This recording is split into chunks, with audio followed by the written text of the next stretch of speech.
أعوذ بالله من الشيطان الرجيم. بسم الله الرحمن الرحيم. هل أتاك حديث الغاشية؟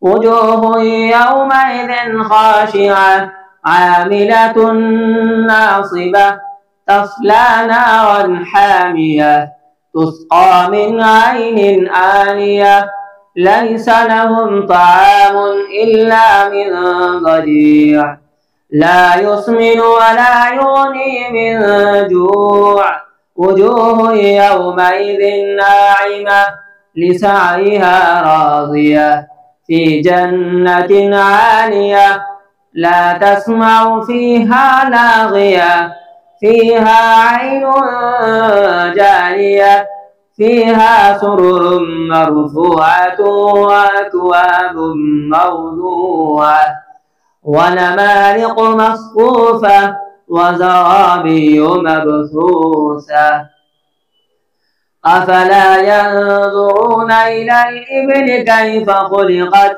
وإلى السماء كيف رفعت وإلى الجبال كيف نصبت وإلى الأرض كيف سطحت فذكر إنما أنت مذكر لست عليهم بمسيطر إلا من تولى وكفر فيعذبه الله العذاب الأكبر إن إلينا إيابهم ثم إن علينا حسابهم.